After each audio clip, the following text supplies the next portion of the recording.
Boa tarde, queridos alunos da terceira série do ensino médio. Meu nome é Marconi Cabral, somos professores de filosofia do Centro de Mídias e hoje estarei moderando esta aula para vocês com o tema Desigualdade, Desafio Político. Antes da gente entrar na nossa aula, quero relembrá-los que aqueles alunos que estão interessados em fazer inscrição para a FUVEST, é importante que vocês entrem no site www.fuvest.br,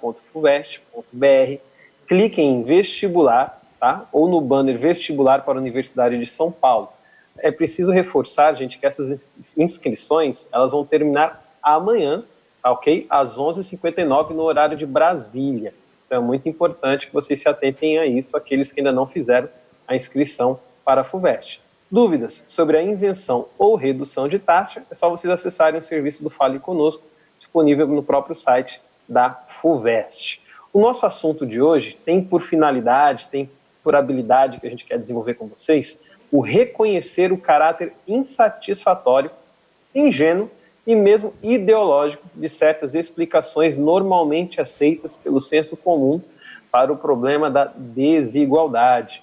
E o conteúdo que se refere a essa habilidade na nossa aula é a desigualdade entre os homens como desafio da política. E como eu tinha prometido a vocês aí na aula passada, hoje a gente vai ter aí a ilustre presença da professora Maria Fernanda Degan, que faz parte da EFAP e também do nosso Centro de Mídias. Fê, a aula é sua.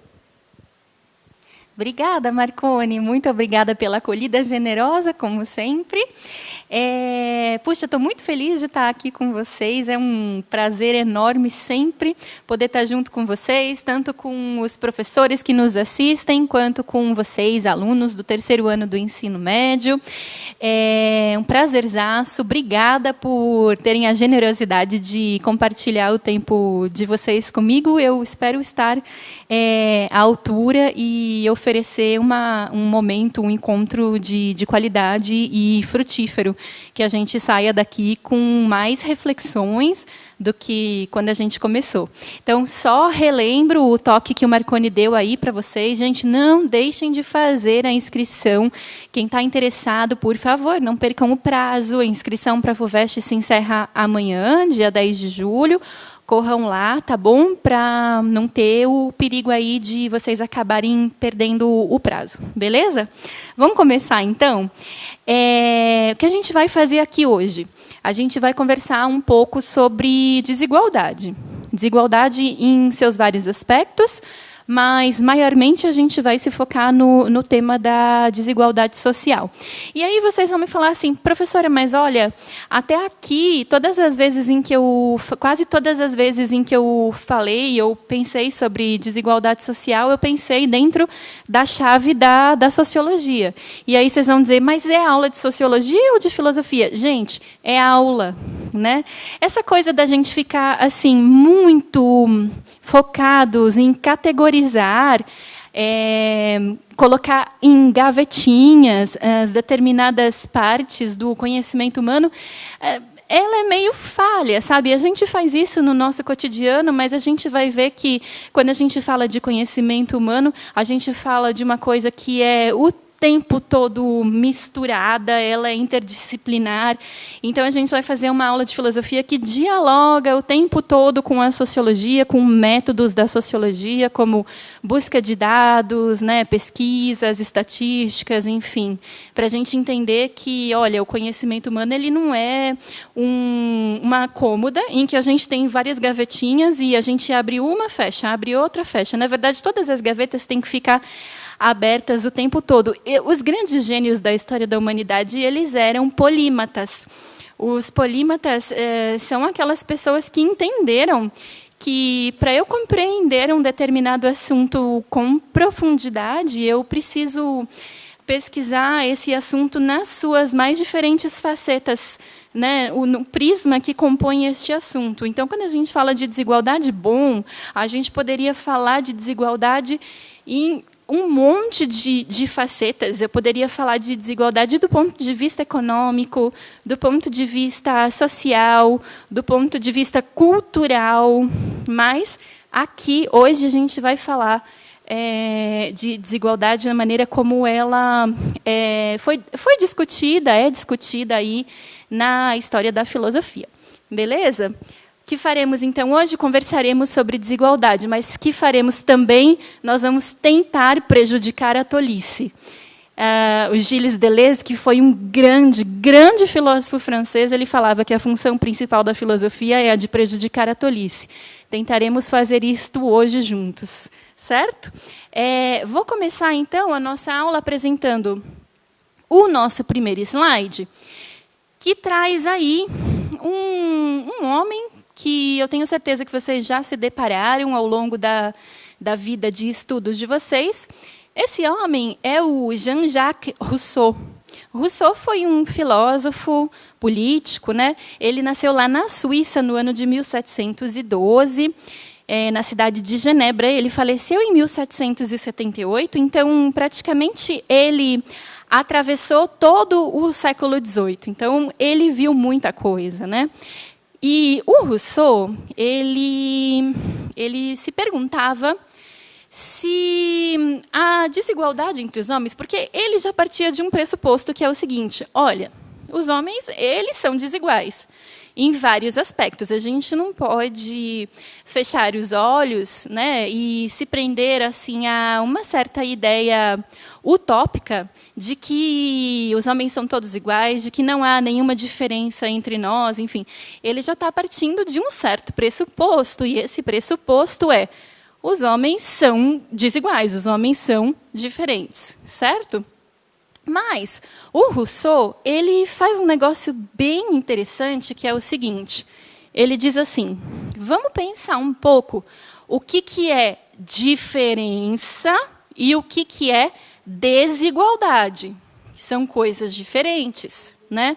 Então, ele diz assim, observem aí no slide comigo. O que é que Rousseau está chamando de diferença, ou, em outras palavras, de desigualdade natural? Ele está dizendo assim: a diferença são aquelas diferenças que os homens têm em relação à força física, em relação à idade, saúde e até mesmo, aí ele usa uma expressão que é bem cara aí aos iluministas, né, lá no século XVIII, que é assim a qualidade do espírito. Então, as diferentes características, né, que os homens têm. Então, o que é a diferença? Olha, os homens são claramente diferentes em força física, em idade, em saúde, né? E a origem dessas diferenças, ela é natural. Então, algumas pessoas nascem com determinadas características. De repente, nascem com uma certa compleição física que permite que, ao longo da vida, ela seja um pouco mais saudável do que outras, que, de repente, podem ter nascido com algumas limitações, ou que ela possa desenvolver um certo físico que vai dar a esta pessoa mais força física do que a outras. Então, esse tipo de diferença é a diferença que Rousseau chama de desigualdade natural. É um tipo de diferença que está dado pela natureza.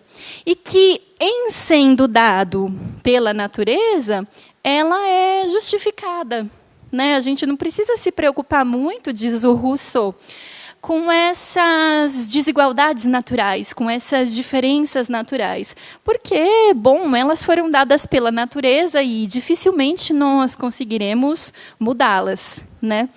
O que nos interessa realmente, o Rousseau coloca, não são as diferenças ou desigualdades naturais. Essas daí a gente nem precisa muito pensar sobre, nem precisa muito se preocupar. O que a gente tem que se preocupar mesmo, segundo ele, seria com as desigualdades sociais. O que é que ele está chamando de desigualdade social? Então, só para a gente entender um pouquinho melhor. Ele está dizendo que desigualdade social, que também pode ser chamada de desigualdade moral ou desigualdade política, é aquela desigualdade que depende de uma espécie de convenção, sabem? Convenção é sinônimo de norma, né? Então, é aquela que depende de uma espécie de norma que é autorizada e consentida pela maioria dos homens. E quais convenções, quais normas podem ser essas? Bom, são as que ditam diferenças de renda, diferenças de status, de prestígio, são todos exemplos de desigualdades sociais. Gente, parem para pensar comigo se o Rousseau tinha alguma razão no que ele estava dizendo. Ele estava falando assim, ó, tem aqui 2 homens, certo? Um desses homens tem 50 anos e ele tem bastante força física. O outro homem tem 32 anos e ele não tem muita força física, ele tem um perfil mais delgado, mais esbelto, né? Bom, essas diferenças aí que eu mostrei para vocês, segundo Rousseau, elas estariam no bojo das diferenças naturais ou sociais? O que vocês acham? Estariam no bojo das diferenças naturais. Essas diferenças foram dadas pela natureza, porque envolvem idade, envolvem corpo, físico, enfim. Agora, se eu tenho um homem que é de uma classe social mais abastada, portanto, ele possui mais poder aquisitivo, ele é proprietário de determinados meios, ele circula em determinados meios sociais que fornecem a ele poder, status, prestígio. E, do outro lado, eu possuo um homem que não possui tanto poder aquisitivo, ele não dispõe de muita instrução formal, ele não teve, por condições, contextos, né, da vida, ele não teve a possibilidade de conseguir instrução formal, não pôde frequentar uma universidade, enfim, ele não goza de tanto prestígio, ele não tem tanto status. Vocês me diriam que essas diferenças que eu acabei de elencar para vocês, elas entrariam lá no Rousseau, na cesta das diferenças naturais ou sociais? O que vocês acham aí? Marconi, o pessoal está respondendo? Como é que está? Enfim, na verdade, o nosso chat ele ficou fechado. Ah, ficou agora fechado. Que ele foi aberto. Será que agora o Mas pessoal estão respondendo, responde? uma grande gama de pessoas colocando que essa sua segunda pergunta, a resposta são diferenças sociais. É isso mesmo, Marconi, são diferenças sociais. E aí, então, já aproveitando que a gente já tocou a bola para o Marconi, eu vou colocar para vocês uma pergunta na tela. Vai aparecer aí para vocês e eu vou dar 2 minutinhos, pouco mais de 2 minutinhos, para vocês pensarem um pouquinho e responderem. Só que, sabe, gente, quando alguém faz uma pergunta para a gente, a pessoa não espera que você responda só sim ou não. A pessoa espera que você apresente um argumento assim coerente, válido, sólido, uma argumentação que faça sentido e que esteja ancorada em dados da realidade. Então, pensem um pouquinho, formulem a resposta de vocês, por gentileza, coloquem aí no chat e a gente vai acompanhando, já voltamos, tá bem?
Gente, que orgulho a participação de vocês aqui no nosso chat. Quero destacar a interação da Tayana, que trouxe a ideia da diferença entre as classes sociais, tá? Nós tivemos também a Ana Caroline, que disse o seguinte: enquanto tem uns que moram em periferias, nós temos aquelas pessoas que moram em grandes mansões, né? O professor Marcos, um abraço ao professor, disse que nós temos muita desigualdade devido a grupos diferentes e também a culturas diferentes. Nós tivemos o Ramires, um abraço para você, Ramires, que disse, olha, há pessoas passando fome, pessoas que passam frio, pessoas que não têm abrigo. A Daniele destacou a diferença de condições de trabalho, de raça, né? A Isabela trouxe uma questão interessante também, Maria Fernanda, que é as pessoas serem avaliadas, por exemplo, com relação às tatuagens que elas possuem. Isso acaba gerando uma desigualdade no acesso a diversos direitos. A Melanie nos disse que, se não houvesse a desigualdade, nem existiriam algumas leis para tentar diminuir ou inverter ou gerar uma equidade na nossa sociedade. E, por fim, a Lúcia de Paula disse que é notável a diferença entre a qualidade de vida dentro dos indivíduos da nossa população. Boa, Marcone, brigadíssima. Pessoal, muito obrigada pela participação de vocês no chat. Eu percebi que eu cometi uma indelicadeza, porque eu comecei a aula sem me apresentar. Por favor, me desculpem. O meu nome é Maria Fernanda e desculpem. Então, vamos lá.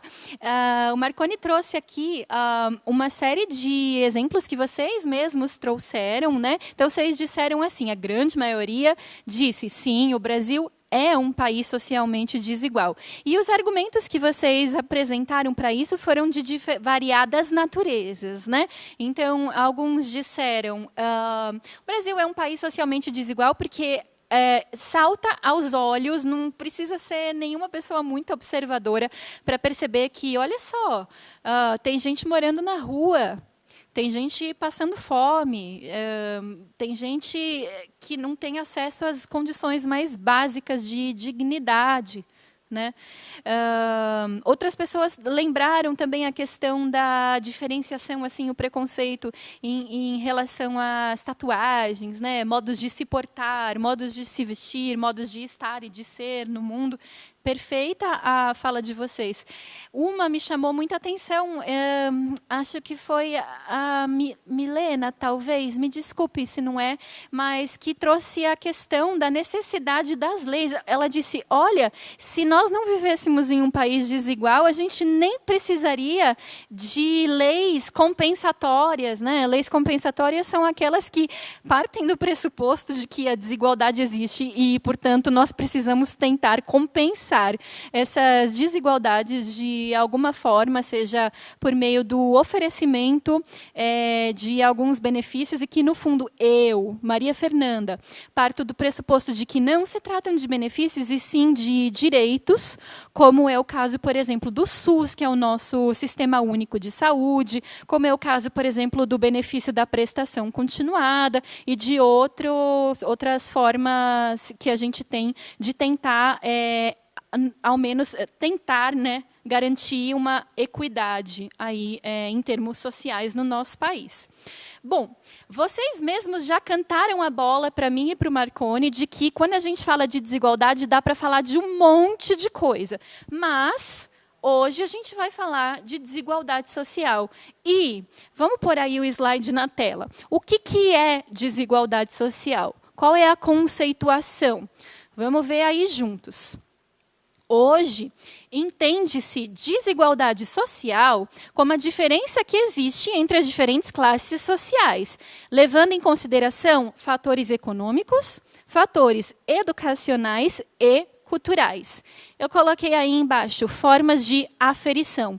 Aferição é sinônimo de medida. Então, formas de medida, como é que a gente mede a desigualdade social? Porque a gente sabe que ela existe, mas dá para medir? Dá para saber quando é muito ou quando é pouco desigual? Dá. A gente já tem hoje diversos mecanismos para fazer esse tipo de aferição. Por um exemplo, a gente pode aferir a desigualdade por faixas de renda, né? Então, se a gente tem, por exemplo, faixas de renda muito díspares, né? Faixas de renda com valores muito pequenos e faixas de renda com valores muito elevados, a gente já sabe, e se tem uma quantidade de pessoas muito grande ganhando pouco, enfim, a gente já sabe aí que há desigualdade. A gente pode também pensar em outros fatores para aferir a desigualdade social. Por exemplo, o IDH, que vocês já devem ter visto aí na vida escolar de vocês, que é o Índice de Desenvolvimento Humano. O IDH é um índice super interessante, porque ele leva em consideração vários fatores, né? Desde a escolaridade da população, acesso à cultura, acesso a lazer. Ele é um índice assim, bem completo, né? Aqui, já seguindo, né, cantei a bola para vocês, a gente pode utilizar como aferição de desigualdade social o acesso à cultura, acesso aos serviços básicos de saúde, à segurança, ao saneamento. Olha, gente, não pensem que o saneamento é uma questão assim de segunda ordem, não pensem que esse problema está resolvido no Brasil, porque está longe de estar resolvida a quantidade de municípios, de pessoas que a gente tem no nosso país vivendo sem saneamento básico, né, sem água encanada, enfim. Tem várias formas de medir desigualdade social. Qual que eu quero contar um pouquinho melhor para vocês hoje? É uma que se chama coeficiente de Gini. O coeficiente de Gini leva esse nome porque é uma medida criada por um estatístico italiano, o Corrado Gini. Ele cria essa medida lá no ano de 1912. E é bem legal, porque como funciona, né, o coeficiente de Gini? Ele só varia entre 0 e 1. Né? Então, diferente de outros índices que têm uma variação muito grande, o coeficiente de Gini... Vamos voltar só um slide, por gentileza? O coeficiente de Gini ele só varia entre 0 e 1. Aí, o que acontece? O zero, não existe nenhum país com desigualdade zero, tá, gente? Só nas nossas utopias. Mas, assim, um país que tivesse desigualdade zero, isto significaria uma completa igualdade. Ou seja, seria como se toda a população recebesse o mesmo salário. Não teria, assim, nem um mísero centavo de diferença. Toda a população tem exatamente a mesma renda. Isso configuraria um índice de Gini equivalente a 0. Na vida real, isso não existe. Mas a gente tem alguns países assim que estão próximos do 0. Né? No outro extremo, a gente tem o número 1. Então, vai variando entre 0, 0,1, 0,2, enfim, até chegar no 1. O 1, no coeficiente de Gini, ele significa a completa desigualdade. Seria assim, como se uma pessoa daquele lugar recebesse todo o dinheiro e todas as outras pessoas não recebessem absolutamente nada. Isso seria o equivalente a um índice de Gini 1.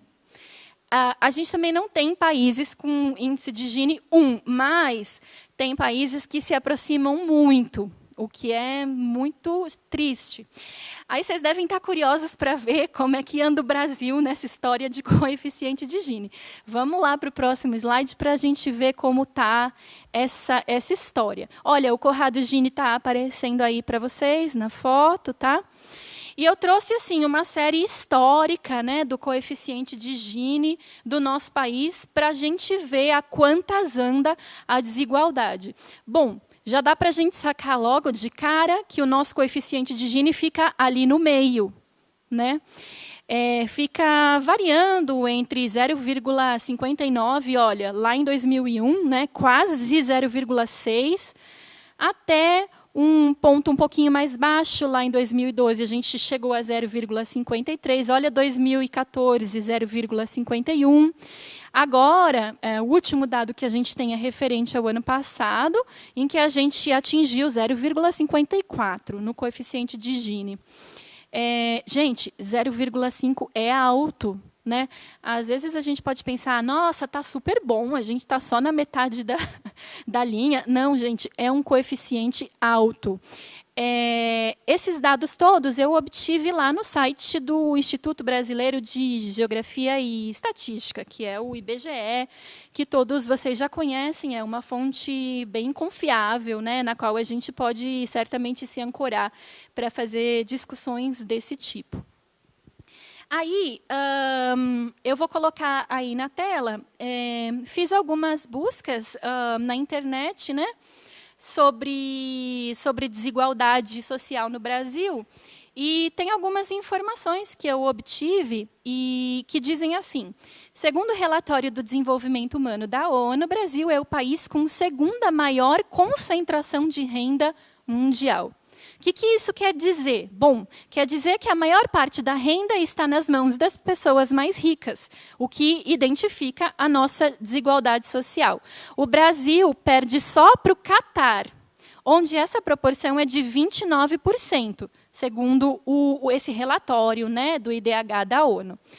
No Brasil, essa desigualdade fica expressa no fato de 41,9%, ou seja, quase 42% da renda total do nosso país estar concentrada nas mãos de 10% da população mais rica. Gente, prestem bem atenção no que eu acabei de falar. No nosso país, essa notícia é de 2019, é muito recente, é do ano passado.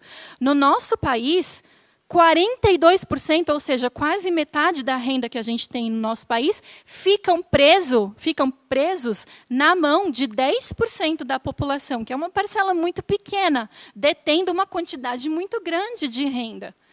E aí o texto segue dizendo: esses números são expressivos para que possamos compreender o que significa socialmente a concentração de renda no Brasil. Beleza? Então, eu acho que com esses dados a gente já chegou num chão comum. A gente já conseguiu deixar mais ou menos estabelecido aqui entre a gente que o Brasil é um país socialmente desigual. Lá no começo da aula, vocês me disseram isso no chat. O que eu tentei fazer aqui foi trazer alguns dados de fontes naturalmente confiáveis e que pudessem levar a nossa discussão para um patamar um pouco mais técnico, né? Para que a gente tivesse um pouquinho mais de embasamento científico para prosseguir daqui em diante, beleza? Chegamos nesse chão comum, concordamos que há uma grande desigualdade social no nosso país, mas não sei se vocês costumam parar para pensar nisso. Uma coisa é a gente concordar. Olha só, o Brasil realmente é um país desigual. Isso é uma coisa.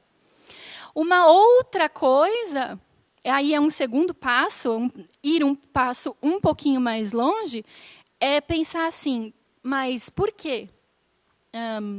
Quer dizer, por que será que a gente chegou nesse tal ponto de desigualdade? Por que será que existe desigualdade social?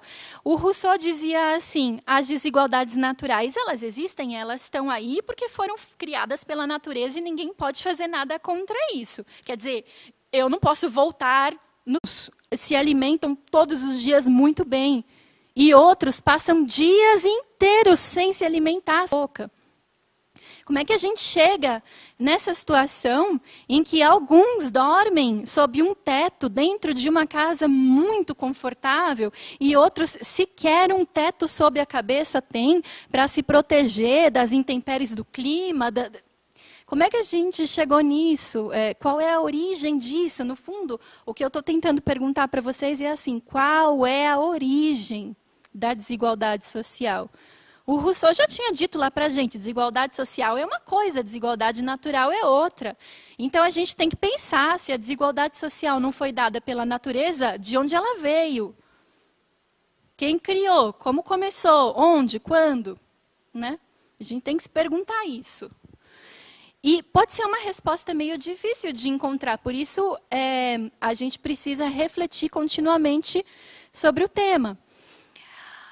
Eu vou pôr na tela para vocês uma perguntinha, vou dar um minutinho para vocês responderem no chat.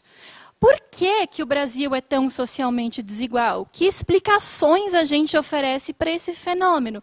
E, gente, eu não quero que vocês, nessa pergunta, repitam as respostas que vocês já me deram na pergunta anterior. Vejam, eu não estou perguntando se o Brasil é socialmente desigual, porque isso a gente já tem como estabelecido.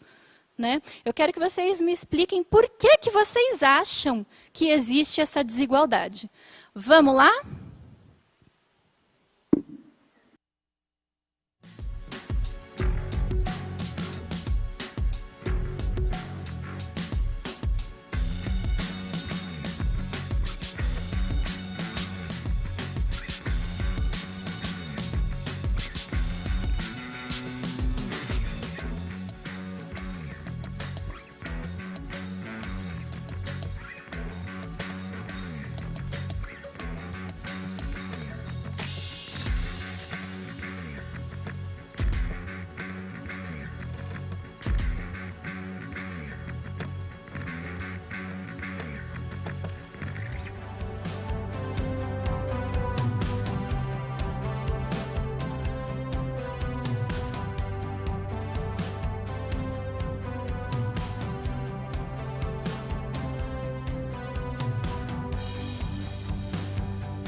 Obrigado a todos pela interação de vocês. Quero elogiar e muito, né, a participação dos alunos do terceiro ano. Tem sido uma interação muito madura de vocês. Parabéns, gente.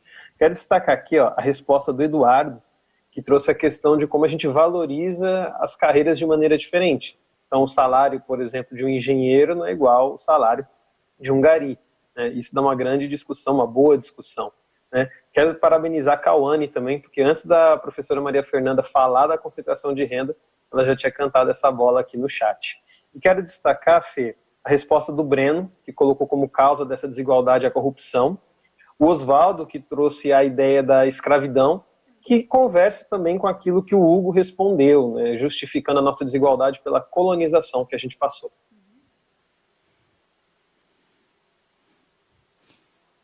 Legal, Marconi. Excelentes respostas que você me trouxe. Tem coisa aí que dá pano para manga, né? Nossa, a gente poderia ficar até amanhã batendo um papo sobre as respostas que vocês puseram aí no chat, né? Dá pano para manga, dá um debate legal. Mas eu quero trazer para vocês uma explicação que quem criou foi o próprio Rousseau, que é ele que está acompanhando a gente aqui desde o início da aula, né? O que acontece? Vamos pôr o slide aí na tela. Lá no século XVIII, em 1754, existia uma universidade, uma academia propriamente dita, chamava Academia de Dijon. Né?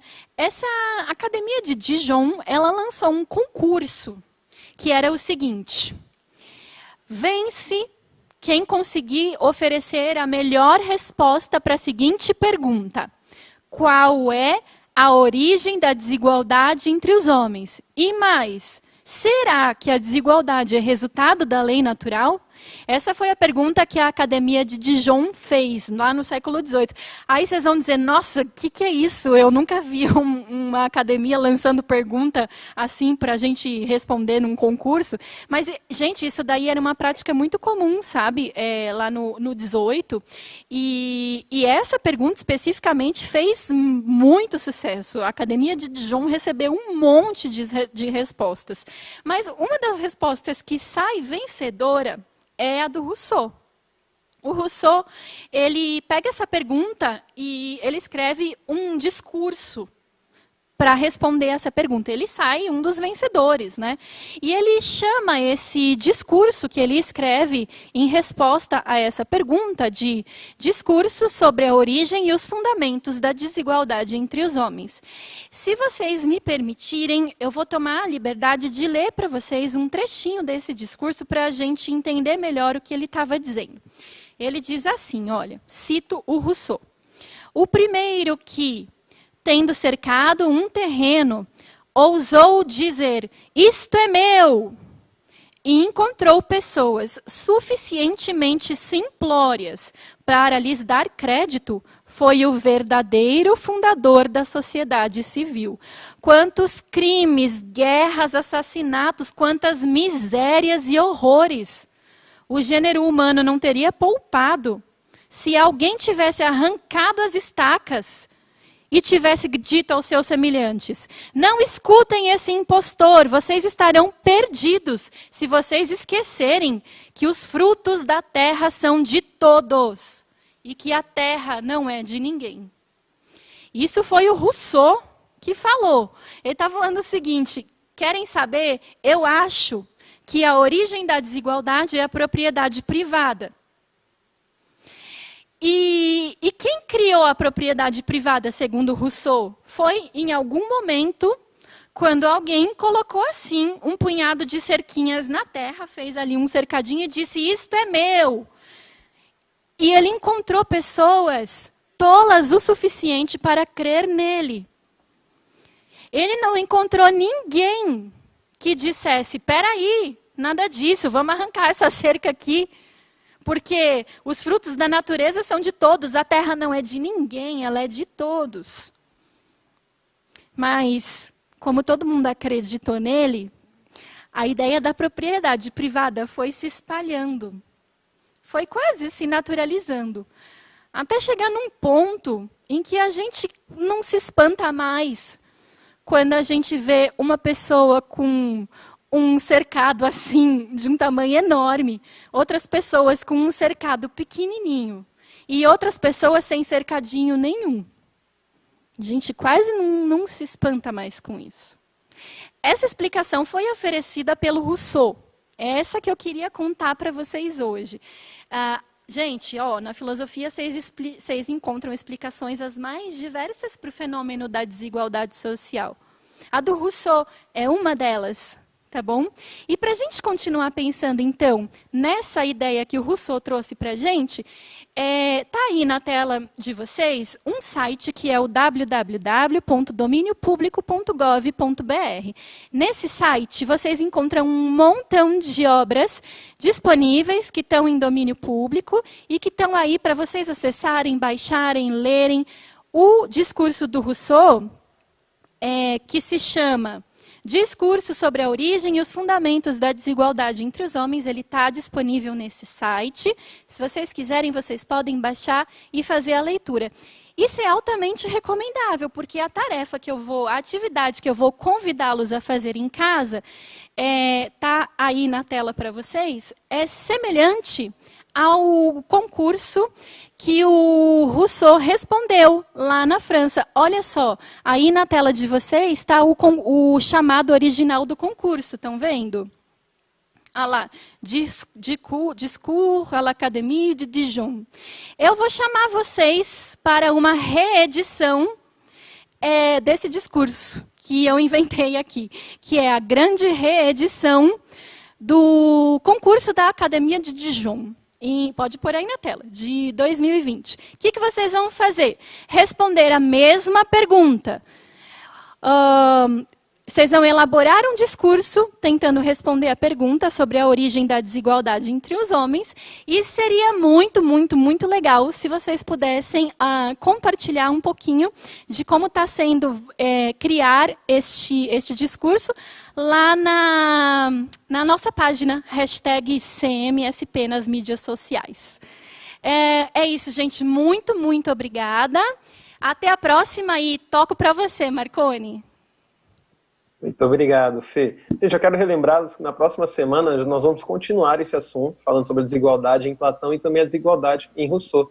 Vocês podem colocar essa hashtag que a Maria Fernanda trouxe, bem como a hashtag filosofia no CMSP. Quem sabe durante a semana a gente consegue ter acesso a algumas produções de vocês e trazer isso para a nossa próxima aula na semana que vem. Espero vocês e até lá.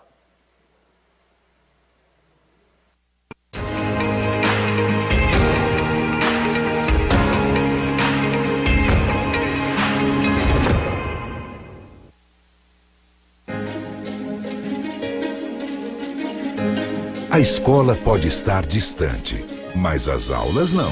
Por isso, o governo de São Paulo criou um aplicativo online de aulas com chats para todos os estudantes da rede pública de ensino durante a quarentena.